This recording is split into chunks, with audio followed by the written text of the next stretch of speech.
Glórias a Deus. 1 Tessalonicenses capítulo 4, a partir do versículo 13 ao verso 18, seguindo nossa série de estudos, a terceira da série, e para a honra e glória do Senhor. Diz assim o texto sagrado: Não quero, porém, irmãos, que sejais ignorantes acerca dos que já dormem, para que não vos entristeçais como os demais que não têm esperança. Cremos que Jesus morreu e ressurgiu, assim também cremos que Deus tornará a trazer com Ele todos que dormem em Jesus.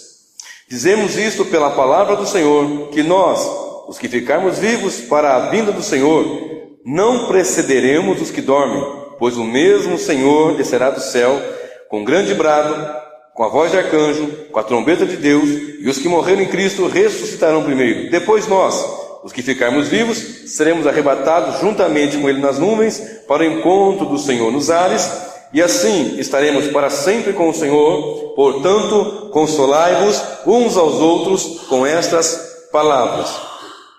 Estudo bíblico que tem como título Ressurreição, um consolo para a igreja. Na primeira parte, na primeira ministração, vocês se lembram, eu falei sobre, no frigir dos ovos, né? No resumo da ópera, eu falei que a vinda do Senhor será no último dia, o dia da sua vinda, que eventos terríveis, tremendos e também gloriosos para a igreja vão acontecer no último dia. Na semana passada eu discorri um pouco mais e eu falei sobre falei sobre as duas ressurreições, a ressurreição espiritual e a física, e deixei no finalzinho para falar sobre o milênio. E falar sobre o milênio é um assunto que se tem que tomar por base a palavra do Senhor em todos os estudos, evidentemente, mas eu gosto muito de usar o texto que eu vou ler agora com os irmãos. E quando se fala em milênio, nós temos várias linhas interpretativas, ou visões teológicas de interpretação. Temos a pré-milenista, que acredita que Jesus virá arrebatar a igreja antes do milênio. Temos a milenista, que acredita que foi um milênio histórico. Temos a amilenista, que é a linha que eu acredito, que o Ministério da Igreja Bíblica Cristã ensina, pastoral acredita. No entanto, ninguém é forçado a acreditar dessa maneira. Nós não impomos isso. Mas eu gosto de deixar bem claro que, como já estive em outras denominações, e com essa linha pré-milenista, que acreditava no arrebatamento secreto, que acreditava que quando ele viesse secretamente levar um povo, ainda ficaria um povo aqui, depois de 7 anos voltaria, e depois de 7 anos implantaria o milênio, eu acreditava nisso, só que havia respostas que não se dava. Tinha questões no estudo que eu não conseguia entender, não conseguiam me explicar, eu não conseguia explicar, mas dentro dessa visão, que eu acredito ser a mais bíblica possível, ficou muito mais claro. Então, abra comigo a sua Bíblia agora, em Apocalipse, capítulo 20, do verso 1 ao verso 15. Apocalipse, capítulo 20, do verso 1 ao verso 15. Diz assim a palavra do Senhor: Então vi descer do céu um anjo que tinha a chave do abismo e uma grande cadeia na mão. Ele prendeu o dragão, a antiga serpente, que é o diabo e Satanás, e o amarrou por 1000 anos. Lançou-o no abismo, ali o encerrou e selou sobre ele, para que não enganasse mais as nações, até que os 1000 anos se completassem. Depois disso, é necessário que seja solto por um pouco de tempo. Vi também tronos, e os que se sentaram sobre eles, foi-lhe dado o poder de julgar. E vi as almas daqueles que foram degolados por causa do testemunho de Jesus e pela palavra de Deus, que não adoraram a besta, nem a sua imagem, e não receberam o sinal na testa, nem nas mãos. Eles, a versão original fala, eles viveram, né? Mas aqui está, eles reviveram e reinaram com Cristo durante 1000 anos. Os outros mortos, porém, não viveram, até que os 1000 anos se completassem. Esta é a primeira ressurreição. Bem-aventurado e santo aquele que tem parte na primeira ressurreição. Sobre ele não tem poder a segunda morte, mas serão sacerdote de Deus e de Cristo, e reinarão com ele durante os 1000 anos. Quando se completarem os 1000 anos, Satanás será solto da sua prisão, e sairá para enganar as nações que estão nos 4 cantos da terra, Gog e Magog, cujo número é como a areia do mar, a fim de ajuntá-las para a batalha. Subiram ou marcharam sobre a largura da terra, e cercaram o arraial dos santos e a cidade querida, mas desceu fogo do céu e os consumiu. E o diabo que os enganava foi lançado no lago de fogo e enxofre, onde estão a besta e o falso profeta. De dia e de noite serão atormentados para todo sempre. Então vi um grande trono branco, e o que estava sentado sobre ele. Na presença deles fugiram a terra e o céu, e não se achou lugar para eles. E vi os mortos, grandes e pequenos, que estavam diante do trono, e abriram-se os livros, e abriu-se outro livro, que é o da vida. E os mortos foram julgados pelas coisas que estavam escritas nos livros, segundo as suas obras. O mar e os mortos que nele havia, e a morte e o além, deram os mortos que nele havia, e foram julgados cada um segundo as suas obras. Então a morte e o inferno foram lançados no lago de fogo. Esta é a segunda morte, e todo aquele que não foi achado escrito no livro da vida foi lançado no lago de fogo. Queridos, nós estamos diante de um texto que é um texto que não há consenso nele. Existem várias linhas interpretativas, pré-milenista, milenistas histórico, amilenista. Esse A quer dizer não milênio, mas não está bem colocado isso. Ficou assim para se interpretar, para se dirigir aos que acreditam no milênio atual. Não é que não acredita no milênio, mas não acredita no milênio que vai acontecer, mas no milênio que já está acontecendo. Não literal, mas figurado. Não de 1000 anos, 999 anos, mais um, não. Porque na Bíblia, ou melhor, na Bíblia também, mas principalmente no livro de Apocalipse, que está inserido na Bíblia, no cânon sagrado, temos que tomar muito cuidado com números na Bíblia, né? Uma besta com 10 chifres, com 10 diademas, com 3 pontas, com ponta pequena, são situações figurativas, são situações figuradas. Se nós levarmos isso na literalidade, vai ficar difícil. Então, estamos diante de um texto que divide opiniões e não há consenso. Os pré-milenistas creem cronologicamente que o capítulo 19, ele segue o 20. Acabou o 19, segue o 20. Cronologicamente. Os amilenistas, que é no meu caso, por exemplo, creem não ser cronologicamente. Se não vejamos, o capítulo 20... ele é a última sessão paralela das 7 sessões paralelas. Olha só, o livro de Apocalipse ele não está escrito de forma linear. Você não pode pegar o livro de Apocalipse de forma linear. Primeiro capítulo, segundo capítulo, terceiro, quarto, quinto, sexto, sétimo. Até porque é uma carta que não é dividida em capítulos, né? Nenhum do livro da Bíblia. Então você não pode pegar em linear, porque nós vamos ter problemas. O capítulo 20 é a última sessão paralela das 7 que tem. E quais são as sessões paralelas? A primeira sessão paralela é Cristo no meio dos candeeiros, do capítulo 1 ao capítulo 3, do 1 ao 3, 22. A segunda sessão paralela é a visão do céu e dos selados, capítulo 4, 1 até o capítulo 7, verso 17. A terceira sessão paralela são as 7 trombetas, que vai do capítulo 8, 1 ao capítulo 11, verso 19. A quarta sessão paralela é o dragão perseguidor, do capítulo 12, verso 1 ao 14, 20. A quinta sessão paralela são as 7 taças, do capítulo 15, 1 até o 16, 21. A sexta sessão paralela, a queda da Babilônia, do capítulo 17, 1 até o 19, 21.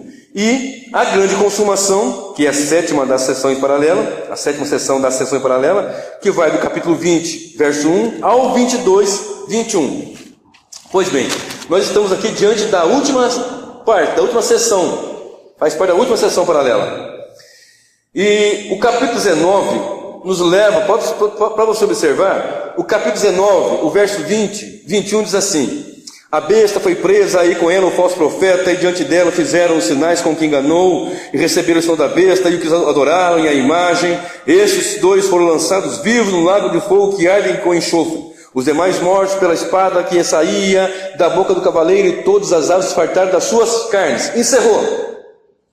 Fechou. Aqui é a queda do inimigo, aqui é a prisão do adversário, o falso profeta cai. Só que no capítulo 20, já começa dizendo: então vi descer do céu um anjo que tinha a chave do abismo, e recomeça, reinicia, e torna a iniciar. O capítulo 20 torna início da dispensação atual. Então, de forma nenhuma podemos interpretar Apocalipse de forma linear, porque o milênio, na verdade, ele não sucede à segunda vinda. O milênio, ele antecede a segunda vinda. Talvez vocês nunca ouviram isso. A minha esposa sempre, porque está sempre em casa me ouvindo, né? Graças a Deus, horas e horas. Mas esse negócio de Jesus vem arrebatar a igreja, leva a igreja lá para o Bema, 7 anos a igreja lá em cima, recebendo os galardões, recebendo o tribunal de Cristo, recebendo, enfim, tudo que tem que receber, e as bodas do Cordeiro. E depois de 7 anos ele vem para mais uma batalha aí, que os crentes que não morreram na grande tribulação, que vai estar de 7 anos, segundo a linha dispensacionalista, pré-milenista, pré-tribulacionista, que eu falei semana passada. Isso, esqueça esse negócio de 7 anos.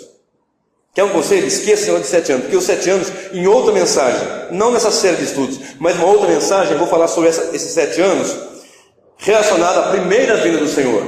Então, na visão amilenista, que é a visão que os pais da igreja, que os reformadores da igreja, que a maioria das igrejas reformadas, ou todas as igrejas reformadas, entendem, é que o milênio é um milênio figurado, já acontece. Se nós observarmos o capítulo 12 e o capítulo 13, na quarta sessão paralela, é apresentado ali os 5 inimigos da igreja. Primeiro, o dragão, a besta que subiu do mar é o anticristo, a besta que subiu da terra, o falso profeta, a grande meretriz, a Babilônia, o sistema político e religioso corrompido, os selados da besta, ou seja, os ímpios. Desde a sexta sessão, a partir do capítulo 17, começa a queda desses em ordem inversa. No capítulo 12 e 13 é apresentado esses inimigos 5. Mas no capítulo 17, ou na sexta sessão, começa a queda desses, só que em ordem inversa. A grande meretriz, a Babilônia, a besta da terra, a besta do mar, os selados primeiro, os selados, a grande meretriz, a besta da terra, a besta do mar, e por fim o dragão. Então nós vamos falar sobre esse dragão que está aqui nesse capítulo 20, que ficou no ápice, para encerrar estas sessões, a queda do dragão, que é Satanás. Então nós não temos base bíblica nos evangelhos, nem nas epístolas, para um reinado terrenal de Jesus no milênio político. Milênio aponta para um reino espiritual. Quando entendemos essa interpretação, as respostas ficam mais fáceis de vir. Porque tem coisas que é difícil. Eu vou falar algumas coisas aqui, como na semana passada eu falei, coisas que fica confusa. Arrebata a igreja, busca a igreja, tem um povo que vai, um povo que não vai, depois ele vai, depois ele é crente, depois ele é salvo, só que não é salvo, mas não faz parte da igreja. Fica bastante confuso. Então, quando nós olhamos para esta questão, é um milênio espiritual, não um milênio terrenal, político de Cristo aqui na terra. Na visão dispensacionalista, segundo os dispensacionalistas, é um tempo especial onde Deus trata com os judeus, trata com Israel. Só que no livro de Efésios, no capítulo 2, do 11 ao 22, Jesus fala sobre a igreja formada por gentios e judeus, que na cruz ele acabou com a inimizade que havia entre um e outro, aquela parede de divisão que havia entre judeus e gregos. Ele rompe, ele derruba, ele aniquila e faz um novo homem. Esse novo homem, que é a igreja cuja cabeça é Cristo, é formada por gentios e por judeus. Logo, não pode ser um tratado especial com Israel, porque o povo de Deus é o povo que foi lavado e remido no sangue do Cordeiro, gentios e judeus. Então, relembrando, milênio não é literal, é um milênio espiritual, ou seja, é um longo período de tempo. Agora, se ele for literal como dispensacionalista, aí tem que ter o que eu falei, as 3 ressurreições, uma ressurreição no arrebatamento, outra na grande tribulação, outra no fim do milênio. Se for um dispensacionalista dependendo da sua linha interpretativa, ele considera a primeira ressurreição em 3 fases, depois mais uma ressurreição no fim do milênio, enfim, para os crentes, e mais uma depois para os ímpios e para a segunda morte. Então isso no fim do milênio não casa quando você busca a interpretação bíblica, porque Jesus falou que ia ressuscitar os mortos no último dia. Nós falamos isso semana passada. João 6,39, João 6,40, João 6,44, ficamos bem claros. E não há como conciliar a igreja glorificada. Imagina, Cristo vem, arrebata a igreja. Os que não eram muito firmes não sobem, mas também não vão querer a marca da besta. Presta bem atenção. Depois de 7 anos, segundo a linha dispensacionalista, Cristo volta novamente para a batalha de Armagedon. Quando estiver congregados todos contra Israel, e Cristo vem com a igreja, com os santos, para uma batalha terrível, bomba para cá, tiro para lá, etc e tal. E nisso, os que não morreram em Cristo, ou melhor, os que não estiveram firmes em Cristo para subir no arrebatamento, mas que não aceitaram a marca da besta, e os que se converterem durante a grande tribulação, eles vão ser salvos também, não vão ser a igreja, e vão viver um corpo transformado. É muito difícil de explicar. Está vendo como é que é confuso? É confuso, porque ficam os crentes que se converteram durante a grande tribulação, e eu falei o que eu vou falar aqui para a igreja, quando eu pastoreava outras igrejas de outro ministério, com outra visão, a visão pré-milenista e pré-tribulacionista. Eu dizia: meus irmãos, fica firme, porque se não subir no arrebatamento, na grande tribulação, o anticristo vai fazer isso, aquilo, outro, e nós temos que ficar firme. Aí não vai ser mais pelo sangue de Jesus, vai ser pelo nosso próprio sangue. Vamos ter que morrer para ter a nossa salvação. Eu preguei isso. Não estou dizendo que foi a ABC, estou falando que eu pregava isso. Ora, como que a salvação é pelo meu sangue, se somente o sangue de Jesus tem poder para salvar, tem poder para lavar, tem poder para comprar, tem poder para perdoar? Não tem cabimento. Portanto, quem estiver ouvindo essa mensagem, depois vai ouvir na internet, nós temos que estar firme com Jesus agora. Firme agora, a última hora é agora. Nós sabemos que o anticristo vai se levantar, vai haver a grande tribulação, muita coisa, mas os dias são os últimos.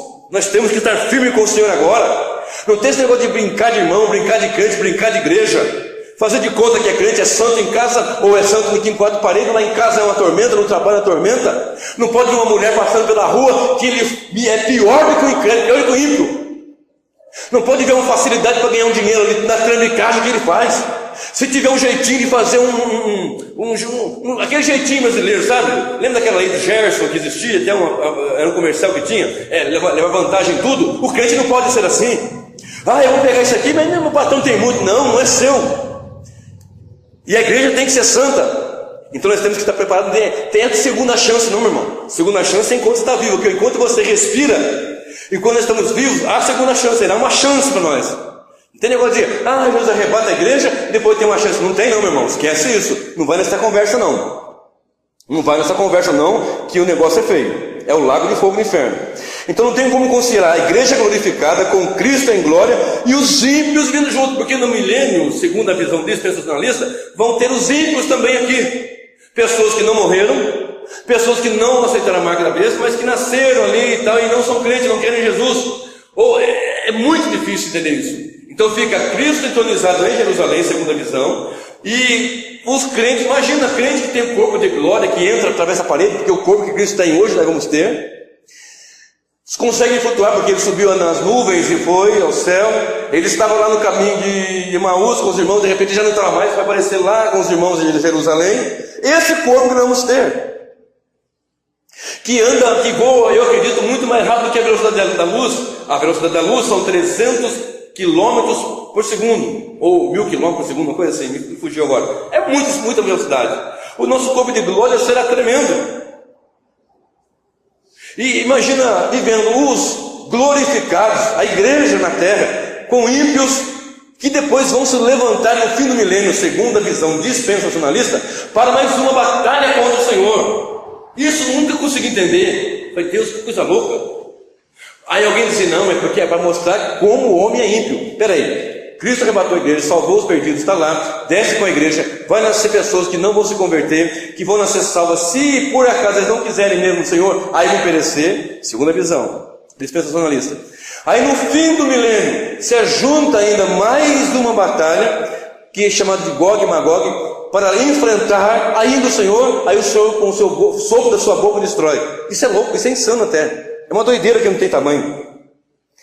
Foge muito isso, porque após o milênio nós temos um juízo final. Mateus 25:1, os bodes e as ovelhas, e nós vamos falar sobre isso daqui a pouquinho. Agora vamos aqui para a palavra do Senhor no livro que nós lemos também, em Apocalipse, no capítulo 20, do verso 1 ao verso 15.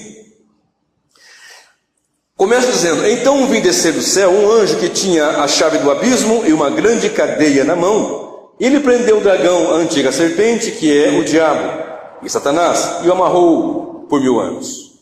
Lançou-o no abismo, ali o encerrou e selou sobre ele, para que não enganasse mais as nações, até que os 1000 anos se completassem. Depois disso, é necessário que seja solto por um pouco de tempo.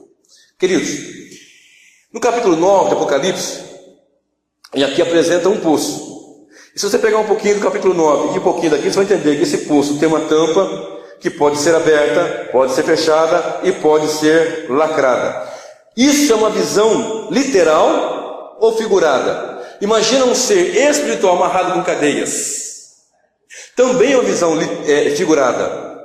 Porque temos que tomar muito cuidado quando estuda escatologia e o Apocalipse, o livro de Daniel, com as questões que são literais e as figuradas. Se não observarmos isso, nós ficamos em parafuso, né? Como é que é? Como é que não é? Lembra das 7 sessões paralelas?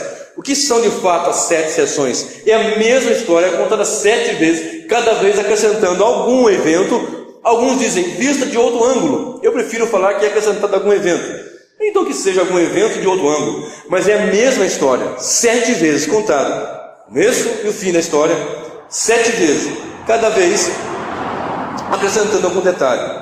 Ou, como alguns preferirem, de outro ângulo. Muito bem. Então, quando fala que ele foi aprisionado, nós temos aqui, o capítulo 20, do verso 1 ao verso 3, nós temos uma cena. E nós vamos citar 4 cenas aqui em Apocalipse. Capítulo 20, do verso 1 ao verso 15. E a primeira cena é essa: a prisão de Satanás. Ora, se o milênio não é literal, se o milênio é figurado, e não é 1000 anos, porque nós já estamos há 2000 anos aqui nesse planeta, há mais de 2000 anos, é um longo período de tempo, mais tardando o noivo, lembra disso? Um longo período de tempo, estamos no milênio. Mas como é que está amarrado se tem crime, tem aborto, tem assassinato, tem bandidagem, tem tanta coisa ruim aí? Observe, lembra que eu falei que o milênio ele antecede a segunda vinda, ele não sucede a segunda vinda, ele antecede. Observe, aqui ele foi aprisionado, ele foi quebrado a sua total ação, ou seja, ele foi limitado em sua ação. Então essa primeira cena, ela está ligada à primeira vinda de Cristo. Observe só o que diz em Mateus 12, verso 29. Não vou nem ler, vou citar aqui para que não tome muito tempo. Diz assim, que o valente, ele guarda a sua casa bem armada. Fica ali, o valente. E a Bíblia fala que esse valente, Jesus dizendo, se referia ao Satanás. Ele é o valente, guardando bem a casa, protegendo bem a casa, as vidas, as pessoas, as almas. E até o dia, uma vez eu ouvi um pregador, um africano, dizendo: nunca diga que Satanás não é perigoso, porque ele é valente. Se Jesus chamou ele de valente, ele é valente, dando maior moral para o inimigo. Claro, nós não podemos ignorar os seus ardis. Ele anda como um leão bramando de redor, ele quer tragar preciosas vidas. Porém, diz a palavra que o mais valente, chamado Jesus de Nazaré, o meu Senhor e o seu Senhor, o Senhor da igreja, ele veio e amarrou o valente e saqueou os seus bens. Não tinha como profetas, pregadores, apóstolos, sacerdotes, ninguém ia conseguir. Tinha que ser alguém mais valente, amarrar e saquear a sua casa, como por exemplo eu e você fomos saqueados do império das trevas e transportados para o reino do Filho do amor de Deus. Ou seja, o mais valente amarrou o valente. Ele fazia arruaça, ele fazia o que queria. Mas quando Jesus veio na sua primeira primeira vinda ele amarrou o valente, ele limitou o seu domínio, limitou o seu poder. E observe o que diz o versículo 3: para que não mais enganasse as nações. As nações, elas recebem o Evangelho. Em todas as nações o Evangelho vai chegar. Se não chegou ainda, vai chegar. Por mais que Hitler, por mais que aquele coreano maluco lá, ou tantos outros queiram impedir que o Evangelho chegue, mas nessas nações, na China por exemplo, existem milhares de irmãos cristãos ocultos, escondidos, porque o imperador, porque o sistema político não proíbe. Aqui em Cuba, aquele que Lula queria sempre estar de conchavo com ele, matou muitos crentes, mas não conseguiu matar o Evangelho, matou muitos irmãos, fechou muitas igrejas, mas não conseguiu fechar a pregação do Evangelho. Sempre tem alguém pregando, porque Satanás está limitado no seu poder. A palavra diz, ele foi amarrou o dragão para que não mais enganasse as nações, por 1000 anos. Que 1000 anos? Esse período que vai da primeira vinda de Cristo até a segunda vinda do Senhor, 1 milênio literal. Ele foi limitado na sua ação. Se você ler João 12, verso 31 e o verso 32, quando Jesus estava ali ensinando os discípulos, ouviu-se uma voz, meu filho amado e tal. Aí o Senhor falou assim, essa voz não veio por mim, mas veio por vocês. Aí ele disse assim, olha só, agora será expulso o príncipe deste mundo. Será expulso o príncipe deste mundo. Ou seja, antes de Cristo vir, o diabo fazia o que queria, pintava e bordava, muito mais do que você possa imaginar, mas muito mais. Hoje, imagina se Cristo não tivesse vindo e amarrado, ou seja, feito aqui uma quebra do seu poder, ou seja, feita assim uma limitação do seu poder, da sua ação. Você consegue entender isso? Por exemplo, quantas pessoas são terríveis, tenebrosas, e quantos de nós também, se não fosse a misericórdia do Senhor na nossa vida, seríamos tenebrosos e terríveis? Mas o Senhor na nossa vida quebrou o poder do inimigo, nós somos saqueados, fomos arrancados. O Senhor amarrou, né? Tem uns que ficam aí, está amarrado, ele já foi amarrado. Entra aí, vamos orar aqui, amarra o inimigo, amarra lá. Tem gente que faz aquelas campanhas doidas. Outro dia eu vi na rádio, o cara mandando, eu falo o cara porque não pode ser um pastor, o pastor não faz uma coisa dessa. Ele chegou e disse assim, olha, traz uma peça de roupa para o culto da campanha, será que campanha que era? E traz uma peça de roupa branca, amarrada. Vamos supor, você queria que o seu parente ficasse liberto de um vício. Pega uma blusa dele, dá um nó e traz para aquela campanha com a camisa amarrada com nó na camisa do camarada para amarrar o diabo. Jesus, quando ele veio, ele amarrou, ele limitou, ele quebrou a ação. O inimigo só, como Lutero disse, ele é o cachorro na coleira de Deus, ele vai até onde Deus der, porque Deus tem o controle de tudo. Tem pessoa que dá tanta moral pro diabo, ai meu diabo está aqui, ai mano. Já viu aquela história, irmãs? Já viu aquelas histórias de que, eu vi muito isso, domingo que vem é ceia, hein? Olha, semana de ceia, o inimigo se levanta. Semana de ceia, o inimigo faz não sei o quê. O marido briga com a mulher. Não, o inimigo está limitado. Claro que não podemos ignorar os seus ardis. Claro que não podemos virar as costas. Ele continua agindo, porém, nós estamos debaixo da potente sombra do Onipotente, das asas do Altíssimo, no pavilhão do Senhor, guardados em Cristo. Amém, meus amados? Então nós temos aqui a primeira cena. A primeira cena é, Satanás foi amarrado. Na primeira vinda, ele foi amarrado. Na segunda, ele vai ser lançado no lago de fogo. Em Colossenses 2, esse eu quero ler. Colossenses, eu amo esse texto. Colossenses 2, do verso 13 ao verso 15. Olha só o que diz a palavra do Senhor. Colossenses 2, de 13 a 15. E a vós, outros, que estáveis mortos nos vossos pecados e na incircuncisão da vossa carne, vos vivificou, de novo aqui, ressurreição espiritual, vivificou com ele, perdoando-nos todos os nossos delitos. Agora, observe isso, havendo riscado o escrito de dívida, a sua Bíblia deve estar a cédula, que nos era contrária, que era contra nós, nas suas ordenanças, a qual nos era contrária, tirou do meio de nós, cravando-a na cruz, e tendo despojado os principados e as potestades, os expôs publicamente ao desprezo, e triunfou sobre eles na cruz. Na cruz o adversário foi saqueado, na cruz ele foi quebrado, na cruz o Senhor despojou os principados e potestades. Isso aqui é uma linguagem militar. Ele desarmou o adversário, desarmou o exército, porque o poder está na mão dele. Ele disse, Mateus 28 e o verso 18, é-me dado todo o poder nos céus e na terra. Aleluia, glória a Deus. Então a primeira cena é: Satanás é preso. Agora vamos lá, o texto continua dizendo: por pouco tempo. Por que pouco tempo? Verso 3: lançou no abismo ali e o encerrou e selou sobre ele, para que não enganasse mais as nações, até que os 1000 anos se completassem. Depois disso, é necessário que seja solto por um pouco tempo, um pouco de tempo. Quando é esse pouco tempo? Alguns falam assim: esse pouco tempo é os 7 anos da grande tribulação. Esquece 7 anos com relação à segunda vinda. O pouco tempo é que na grande tribulação, esse pouco tempo é a apostasia.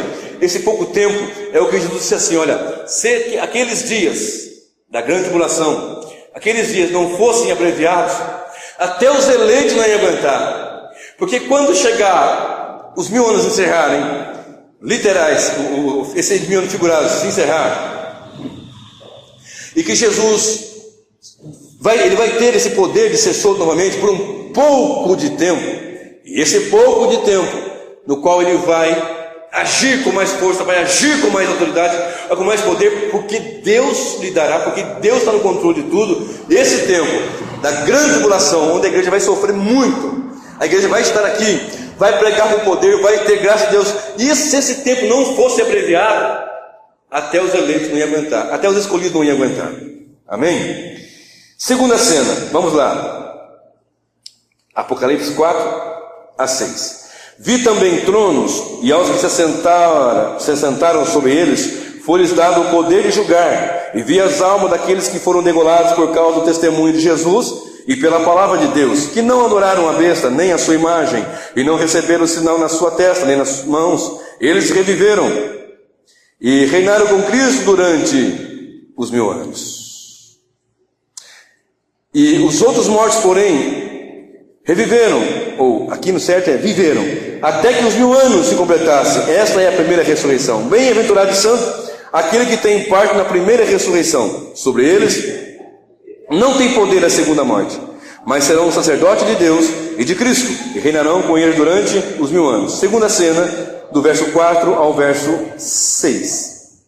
Observe, o nome que eu quero dar para essa segunda cena. A primeira é Satanás é amarrado. Essa segunda cena eu chamo de os santos reunidos, ou melhor, os santos reinando com Cristo. Como assim reinando com Cristo? Porque no milênio já reina com Cristo. Ele nos chamou para sermos sacerdotes, ele nos chamou para sermos reino eterno, ele nos chamou para sermos sua igreja reinante com ele. Então observe, vi tronos. Aonde? Onde estavam esses tronos? Vi também tronos, e o que se assentaram sobre eles foi-lhe dado o poder de julgar. E vi as almas daqueles que foram degolados. Almas, onde? No céu. Onde está Cristo Jesus agora? No céu.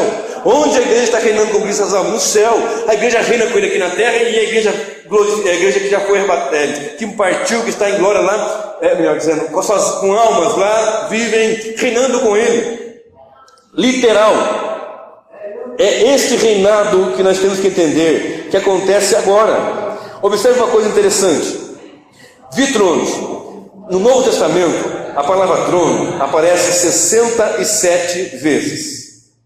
No Novo Testamento, a palavra trono aparece 47 vezes. Das 47 vezes que a palavra, aliás, no Novo Testamento, 67 vezes. Em Apocalipse, 47 vezes. Só que das 47 vezes que a palavra trono aparece em Apocalipse, 44 os tronos estão no céu.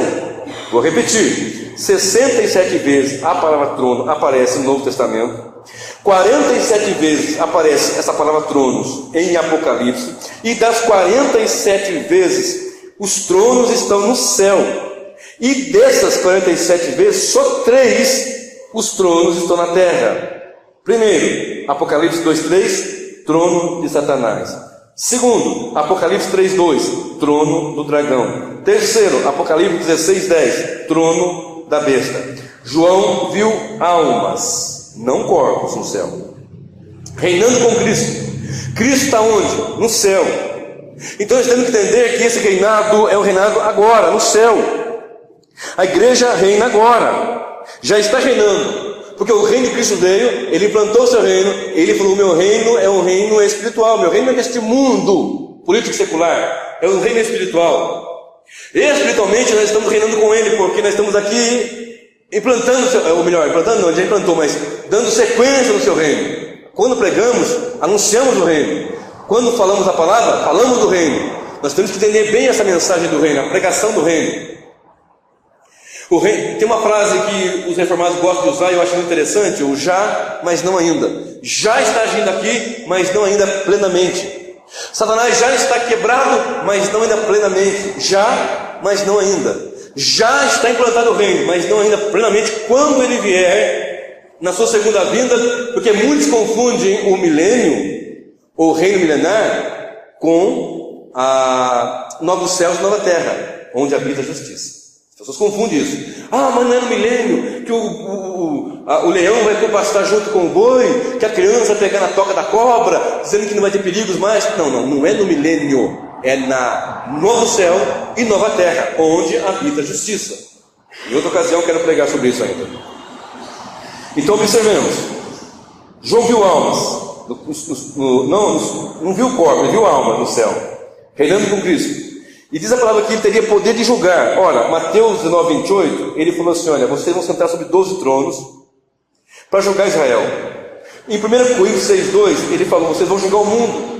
Coríntios 6,2, vão julgar os anjos. São co-regentes com Cristo, participantes da glória de Cristo, reinando com Cristo. Eu quero dizer, as almas que partiram salvas estão com Cristo, debaixo do altar, como eu falei aquele dia aqui na última mensagem, clamando pelo Senhor por justiça, porque estão pedindo que socorra daquilo tudo que passaram. Então, vi almas daqueles que foram degolados por causa do testemunho, e daqueles que não adoraram a besta, e nem a sua imagem, não receberam sinal. Eles viveram com Cristo e reinaram com Ele 1000 anos. Os outros mortos, porém, não viveram até os 1000 anos completarem. Esta é a primeira ressurreição, né? Então, qual é a primeira ressurreição? Espiritual. Eles já foram ressuscitados quando ouviram o Evangelho. Eles já foram tirados das mortes para a vida, quando ouviram a pregação. Eu falei isso bem claro na última mensagem, na segunda parte dessa mensagem, desse estudo, aliás.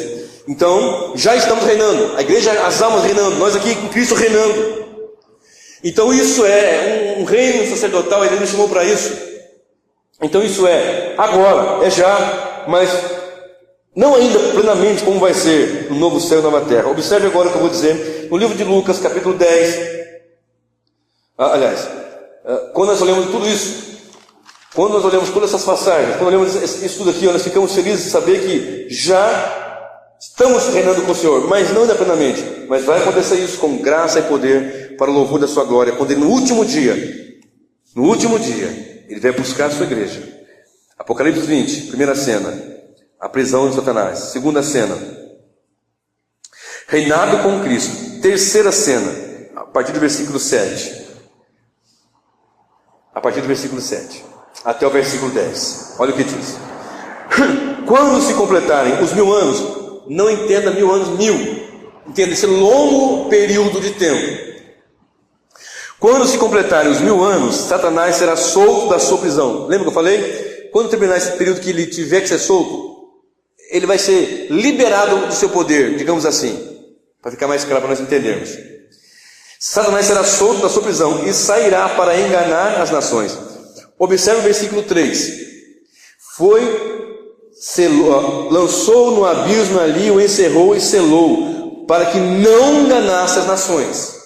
Versículo 3 diz para ele não enganar. As nações recebem o Evangelho, as pessoas pregam o Evangelho, os países, as nações recebem a palavra. O Evangelho vai todo quanto é canto, e onde não foi vai chegar.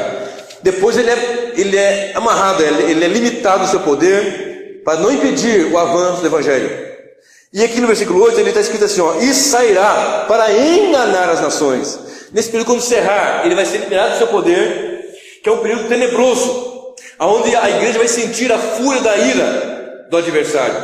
Muitos dizem assim: não, a igreja não vai passar pela grande tribulação, porque está escrito assim, que Deus não nos destinou para a ira, mas para a aquisição da salvação. Isso é bíblico e é certo, claro, óbvio. Só que o detalhe confunde-se a ira de Deus com a ira do dragão. A ira do dragão é contra a igreja, contra tudo aquilo que é em glória e louvor a Deus. Mas a ira de Deus é contra os ímpios, contra o falso profeta, contra o anticristo, contra o dragão e todo o império do anticristo, toda a fúria do maligno. Então uma coisa é a ira do dragão, outra coisa é a ira de Deus, que é muito pior.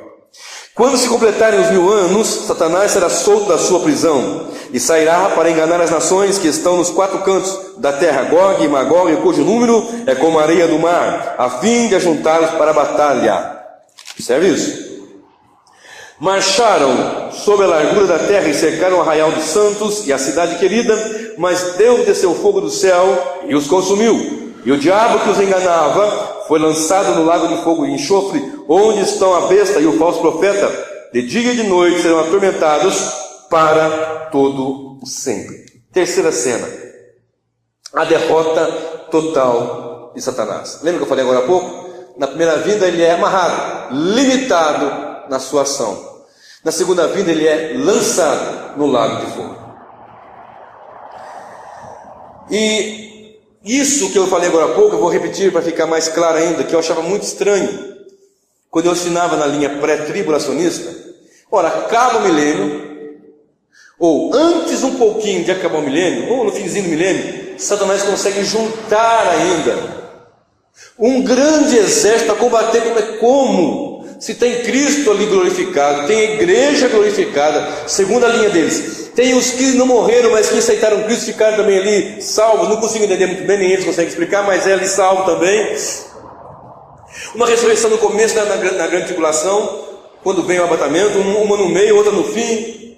Então como é que vai estar Jerusalém, Cristo, a igreja glorificada? Não tem como, vai juntar uma outra batalha ainda, para uma outra batalha, que é descrita ali nesse texto, uma batalha muito grande e tal, onde vai estar lá. Nós vemos naqueles filmes que apresentam por aí, né? No fim do mundo, Apocalipse, tanques. Pode ver que sempre quando tem Apocalipse tem aquelas guerras, tanque de guerra, aviões, aqueles jatos, aqueles caças, isso, aquilo. Imagina-se uma guerra assim: bomba para lá, bomba para cá, tiro daqui, tiro dali, dinamite, explosões, e isso e aquilo, e bomba nuclear, e não sei o que, e tal. A única arma que diz aqui o texto, nós vamos citar, também tem aí em Apocalipse 19, a única arma que tem ali é a afiada espada que está da boca do Senhor. Quando ele voltar, ele vai ter sim esse juntamento de guerra, vai ter. Vai cercar o arraial dos santos, vai cercar a cidade querida, como está escrito aqui. Mas observe que a batalha vai ser assim, com o soco da boca dele acabou. O poder não está na mão de Satanás, nem do falso profeta, nem do anticristo, nem dos ímpios, nem de nenhum sistema político corrompido. O poder está nas mãos do Senhor. Mateus 28:18, eu vou bater na tecla: é-me dado todo o poder nos céus e na terra. Então quando ele vier, ele vai acabar com a arruaça do inimigo, com as forças do mal, com tudo isso. No último dia, quando ele vier, todos esses eventos vão ser no último dia. Por isso nós temos que estar firmes com o Senhor, firmes e constantes, sempre abundantes na obra do Senhor, sabendo que o vosso trabalho não é vão. Se nós temos que consertar alguma coisa, conserta. Se temos que pedir perdão, não esperar amanhecer o dia, não, perdoa hoje. Se temos que consertar com um amigo, com um vizinho, com alguém, conserta. Se temos que ter uma consciência limpa diante do Senhor, começa a lavar agora, busca dele agora, clama por ele agora, pede perdão agora, tem arrependimento agora. Daqui a pouco não tem mais tempo. Tem que se levantar o inimigo, o anticristo, o falso profeta, o assolador, enquanto isso não vem. É verdade, mas isso pode estar acontecendo agora. Pode ser que já tenha se feito agora essa aliança, pode ser que... Então nós temos que ficar bem atento. Pode ser muito perto do fim, para nós brincarmos. Olha aí, biochip, olha aí, o sistema Mercosul, Conesul, União Europeia, tudo já montadinho, o cenário, o palco está montado para um governo humano. O anticristo escatológico já tem tudo preparado para se levantar e assumir o comando durante o período que ele vai ter. Mas nunca e jamais sem que Deus tenha o controle, porque a história não é como um caminhão sem freio, ladeira abaixo, arrebentando com tudo. Deus tem o controle da história. Tudo está aqui, tudo vai acontecer, mas Deus tem o controle de tudo. Deus tem o controle da igreja, Deus tem o controle da política. No inferno quem manda é Deus. Tem gente que fala assim: Satanás sentado num trono, rodeado de fogo, e não sei coisa alguma. coisa alguma. Quando o Senhor foi expulsar demônios, quando estava aqui no seu ministério terreno, os demônios disseram: não nos mande para o abismo, e tamanho medo que eles têm de lá. Não nos mande, vieste nos atormentar antes do tempo, não nos mande para lá, porque eles sabem o destino deles. Agora nós, a igreja, temos que saber que nós temos que ficar firmes na presença do Senhor. É Deus que nos sustenta, mas nós temos que saber que nós temos que orar, temos que consagrar, separar nossa vida, santificar-nos. Vivemos em comunhão com o Senhor, vivemos em comunhão com a igreja, vivemos uma vida piedosa, limpa, moralmente limpa, espiritualmente elevada. Espiritualmente, esse negócio de ser crente só quando vem para o culto em quatro paredes é uma hipocrisia que não tem tamanho. Pastores que querem abrir igreja porque fica rico, é um absurdo um negócio desse. Tem pastor pensando que igreja é cabide de emprego. Tem pastor que quer chegar: não tem uma beirinha para mim não tem um pouquinho para mim aqui não tem uma beirinha para mim aí não, porque viu que o pastor está lá ganhando o seu salário e lutando. Vai, eu nem quero isso. E pensa que o pastor não trabalha. Você trabalha, o que você faz? Eu sou pastor. Ah, você não trabalha? No meu caso, eu trabalho materialmente. Eu sou técnico de enfermagem num pronto-socorro, mas trabalho na obra do Senhor. É um dia lá 12 horas, outro dia fazendo visita, fazendo evangelismo, indo para um lugar, indo para outro, estudando a palavra. Ora, e o pastor integral, ele tem que trabalhar muito, tem que levantar cedo e se esforçar, e se esmerar, e afadigar-se no estudo da palavra, para ensinar bem a mensagem. Porque escrito está em Apocalipse, no capítulo 2, 3, ao anjo da igreja de Filadélfia, ao anjo da igreja de... Por que anjo da igreja? Ângelos, mensageiro. O pastor tem que ter mensagem. O pastor da igreja tem que ser mensageiro. Ele tem que trazer uma mensagem para a igreja, seja ela dura, seja no que for, tem que trazer uma mensagem para a igreja. E Deus me colocou aqui para ser um mensageiro aqui, e para outros que vão me ouvir também, que têm ouvido a mensagem depois, que Deus fale no seu coração. Seja firme e constante, não brinque, não fique cocheando. Quando Jesus vier, eu tenho uma segunda chance. Não tem não. Quando Ele voltar, acabou, é o último dia. Aleluia, glória a Deus, aleluia. Terceira cena, a batalha que se apresenta em Apocalipse 16, 14, se apresenta em Apocalipse 19, 19, e em Apocalipse 28 é a mesma batalha, que começa ali em situações terríveis, desde o capítulo 17, com a queda da Babilônia, 19, o anticristo, falso profeta, capítulo 20, o dragão. É no mesmo tempo, na volta de Cristo, na cena final, na cena da grande tribulação. Temos que entender isso. Não tem uma chance, é agora. Olha, eu vou conversar uma coisa com vocês. Talvez nem minha esposa tenha falado isso, se falei, não me recordo. Nós conversamos muito, eu e minha esposa, nós temos, graças a Deus, um bom hábito de conversar. Bom é conversar com a esposa, bom é conversar com o marido, e muito melhor ainda é conversar sobre a palavra do Senhor. Tem marido que tem conversa para todo mundo, mas a esposa dele fica num canto, ela num celular e ele no outro, não conversa. Mas bom é conversar com a esposa, bom é conversar com o marido. E o que eu vou falar agora aqui é que depois que eu tive esse entendimento escatológico, amilenista, pós-tribulacionista, porque eu acredito que a igreja vai ser arrebatada depois da grande tribulação, eu consegui entender que eu preciso ser mais separado para Deus, eu consegui ver uma vida mais santa, eu consegui viver com mais temor do Senhor. Não que eu não tivesse, mas eu consegui ter mais temor, fica mais atento, fica mais santo, mais separado para Deus, mais atento em todos os sentidos, porque não tem uma segunda chance, a chance é agora. E esses eventos vão ser no mesmo momento, na grande tribulação. Agora vamos para a quarta cena. A quarta cena, só encerrando aqui o versículo 10, diz assim: e o diabo que os enganava, lembra? Ele foi amarrado para não enganar, depois foi solto para enganar, e agora diz aqui, ó, e o diabo que os enganava foi lançado no lago de fogo e enxofre, onde estão a besta e o falso profeta, e de dia e de noite serão atormentados para todo o sempre. Ele sabe o destino final, por isso que, sabendo que ele tem pouco tempo, quando ele for solto da sua limitação de ação, ele vai fazer de tudo para acabar. E isso já está acontecendo, claro que faz parte do pacote. a apostasia que nós estamos vivendo. Essa apostasia que os irmãos não são mais aqueles irmãos como antes, não temos o temor como tinha antigamente, mas existem vozes ainda, existem pregadores ainda, existe igreja ainda pregando santidade, pregando arrependimento, pregando o temor do Senhor, pregando você levantar e ir para a rua, e se você ver uma pessoa andando ali, porque tem mulher que vai para a rua mais nua praticamente, e tem uns irmãos que ficam ali, sabe, ou a mulher também, ou o irmão que chega em casa, fecha a porta e liga lá, e vai assistir aqueles programas imundos, filme pornográfico, depois peço perdão, ele já peca, sabe, ele já peca pensando, depois peço perdão, e o Senhor é misericordioso. Hipócrita! Deus não é um Deus que pode brincar com ele, não é um Deus que podemos escarnecer dele. Não errai, não erreis, Deus não se deixa escarnecer, o que vamos plantar ele vai colher. Às vezes prega a roda daquela santidade, e depois em casa é só Deus na causa, como dizemos, ou no trabalho, ou onde quer que seja. Uma vez eu trabalhava num lugar, há alguns anos atrás, uns 15, 20 anos atrás, mais ou menos, por aí. Aí tinha um irmão que dizia assim: olha, fulano é um crente legal, né? Fulano é um crente legal.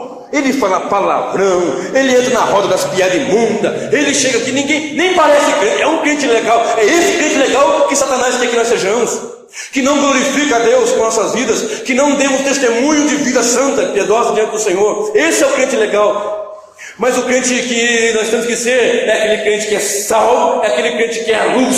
Sal ele salga, ele conserva, ele tempera, e luz, onde chega a luz, as trevas têm que sair, para a honra e glória do Senhor. Aleluia. Quarta cena, do verso 11 ao verso 15. Então vi um grande trono branco, e o que estava sentado sobre ele, de cuja presença fugiram os céus e a terra, e não se achou lugar para eles. E vi os mortos, grandes e pequenos, que estavam diante do trono, e abriram-se os livros, e abriu-se outro livro, que é o da vida, e os mortos foram julgados pelas coisas que estavam escritas nos livros, segundo as suas obras. O mar os entregou, e a morte o que nele havia, e a morte e o além deram os mortos que nele havia, e foram julgados cada um segundo as suas obras.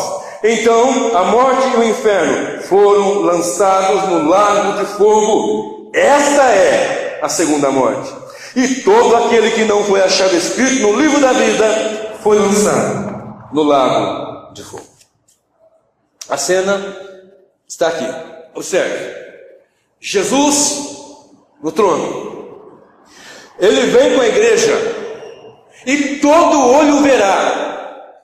Não tem esse negócio de, igual aqueles filmes que tem vários filmes, né? Você tem novela hoje, sumiu, arrebatamento secreto.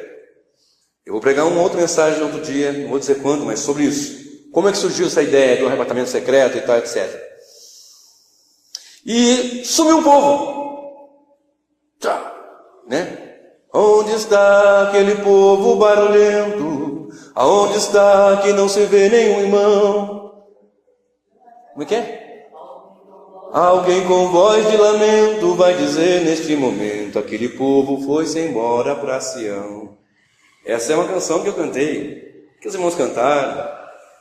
E vai acontecer isso, a igreja vai ser arrebatada. No entanto, eles vão ficar cantando, onde está? Não, porque eles vão saber, porque todo olho verá Jesus vindo em poder e grande glória.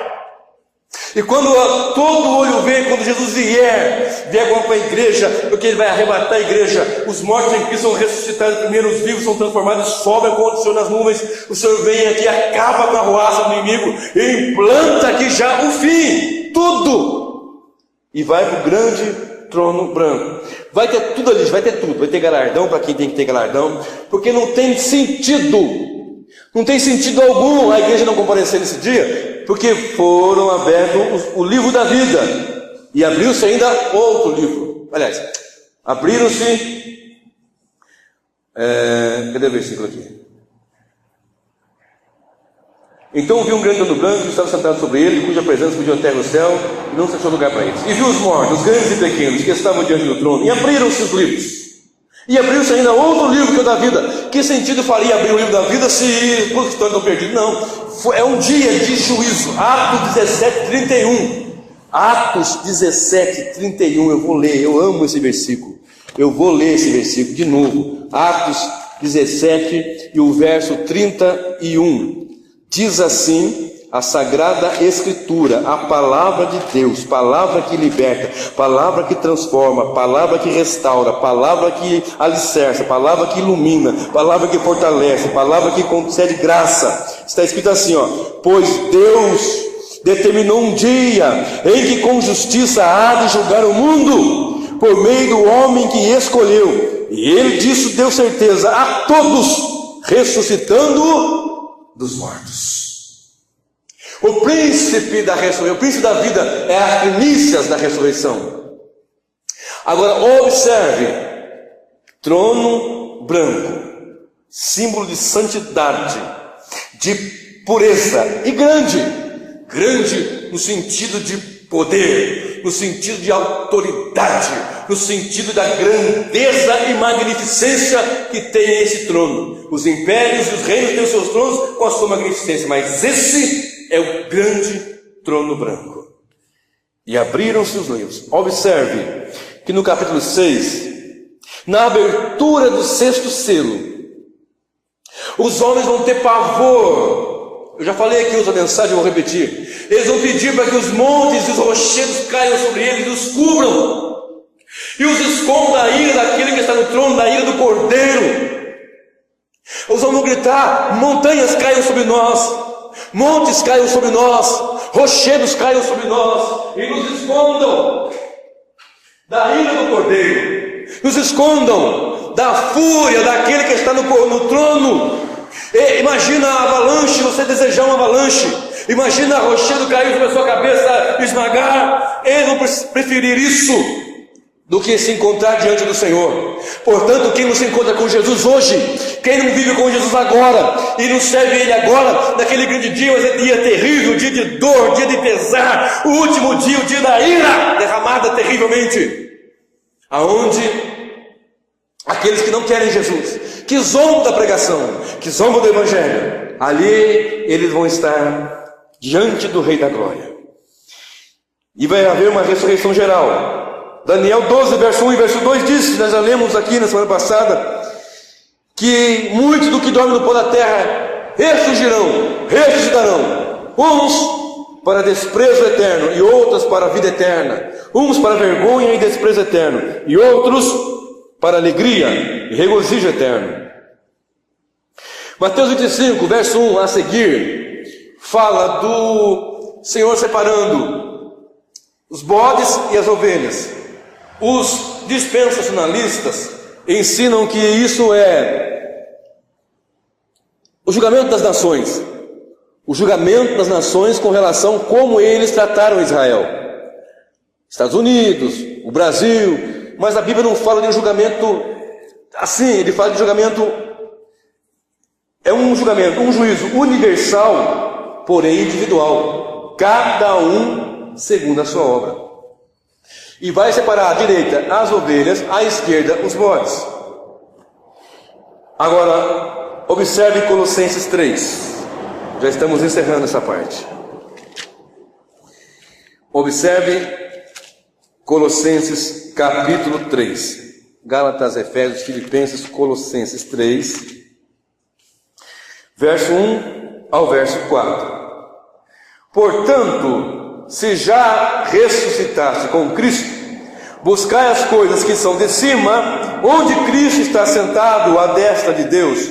Pensai nas coisas que são de cima, não nas que são da terra, pois morrestes. Aqui é morrer para o pecado, morreu para o pecado. Pois morrestes e a vossa vida está oculta com Cristo em Deus. Já morremos para o pecado, já estamos mortos para o pecado, já ressuscitamos com Cristo, porque a primeira ressurreição ela é espiritual, e todos que estão em Cristo estão ressuscitados espiritualmente, e a vida nossa está escondida, está oculta com Cristo em Deus. Então nem o anticristo, e nem o falso profeta, e nem Satanás, e nem o pecado vai poder nos tirar da presença do Senhor, porque nós estamos escondidos em Cristo, ocultados em Cristo diante do Senhor. Aleluia! Imagina aquele grande dia, as pessoas quererem esconder-se do Senhor, em rochedos, em montanhas, caindo sobre eles. Mas nós já estamos ocultos. Verso 4. Quando Cristo, que é a nossa vida, se manifestar, então também vós vos manifestareis com Ele em glória. A ressurreição espiritual, a ressurreição dos corpos aqui agora, dos que morreram, e a transformação dos vivos no momento da vinda do Senhor. Quando Cristo, que é a nossa vida, se manifestar, então também vós vos manifestareis com Ele em glória. Aleluia, glória a Deus. Quando Cristo vier, o diabo, mais a morte, mais o inferno vão para o lago do fogo. Nunca mais haverá morte. Corpo e alma, lembra daquelas almas? Agora unidas aos corpos novamente. Corpo e alma unidos, tanto dos salvos quanto dos perdidos. Tanto dos salvos como dos perdidos. Lucas 10, 20. Quando os 70 foram pregar o evangelho, de 2 em 2 vieram felizes, alegres, porque até os demônios se submeteram ao Senhor. O Senhor disse para eles assim: olha, não vos alegreis, porque os demônios vos submetem. Alegrai-vos antes, porque o vosso nome está escrito nos céus. A nossa alegria é saber que o nosso nome está escrito no livro da vida. Quarta cena, o juízo final, juízo universal, porém individual. Na quarta mensagem, para encerrar essa série, eu vou falar sobre como seremos na ressurreição. Então vai ter mais uma mensagem. A primeira mensagem, a segunda mensagem, hoje a terceira, mais uma ainda. Que o Senhor nos dê esta graça, escondidos em Cristo, guardados em Deus, para todo sempre, para a glória do Pai, do Filho e do Espírito Santo. Aleluia.